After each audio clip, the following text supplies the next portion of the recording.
How's it going? This is Pastor Andrew here with another weekly vlog. Many of you all know, one of the cool opportunities that I had to do a couple of years ago is I got interested in the idea of working EMS, so I do that on the side here from time to time. But one of the joys that I had was getting to go to EMT school and getting to get a basic studying and understanding of the body. And for me, it was just so fascinating to study the body and just how everything works, how everything, almost marries together, how one system relies on another system in order for it to work. So I had a lot of fun and a lot of heartache as well going through EMT school. But one of the things that always amazed me is when we studied the body, how people just can't believe in God. But it amazes me how detailed the body is.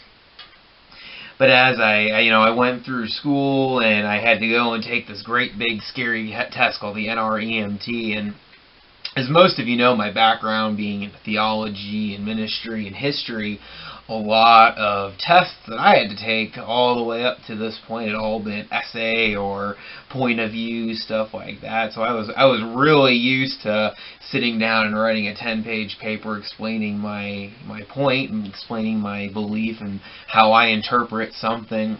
But the NREMT was completely different.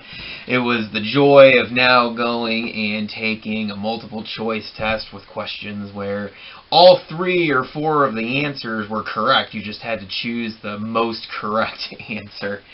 And I just remember how difficult of a transition that was as I went from being able to explain my point of view to where I had to now choose.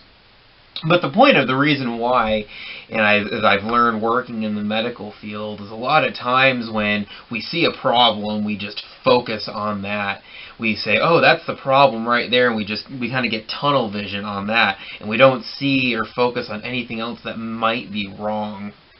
Especially when you run like a trauma or something like that, you just focus on stopping the bleed, when in reality that patient might be anemic or that patient might be suffering from something else, that if we can address that, then we can start addressing, and the problem that looks bigger will then get a lot less worse, and we can then fix it.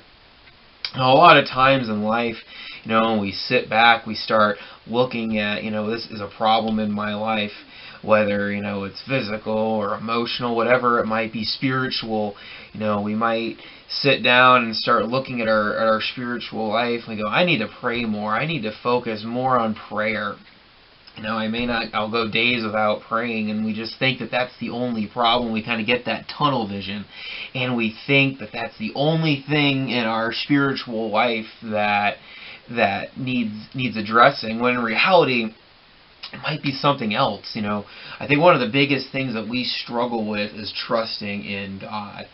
And, when we don't trust somebody, when we don't trust in God, that relationship's not going to be good. We're gonna have that mentality of, why do I want to pray to God when I don't think He's there? Well, if we start addressing this problem that we may not exactly see, trusting in God, well, if we can start looking at that, our prayer life is going to get a whole lot better. Same with other believers. We don't want to have relationships with other believers. Just kind of want that Sunday morning surface deep relationship. But we focus so much on that we don't realize, maybe I have trust issues with other believers. I went to a different church 10 years ago and I got stabbed in the back by the church leadership or by somebody that I thought I was really close to, that I opened myself up to, and they ended up stabbing me in the back. So I'm not going to trust other Christians anymore. So my point, though, that I'm trying to get at is this week, start analyzing, thinking about, I struggle with this or I struggle with that. That's a problem in my life. Don't focus on just that one thing and get that tunnel vision. Focus on, what else could be wrong? What else could I be struggling with that's causing this problem? The first time I took the NREMT, I failed it miserably. There were 6 portions that you had to take, and I failed all but one of them. because I had that mentality of I would go in with this tunnel vision and be like, oh, this question, it doesn't line up with that one answer, and I'm going to kind of look at it from this point of view, and it could be answer A, or I'm going to look at it from this point of view, and it could be answer B. No, don't do that.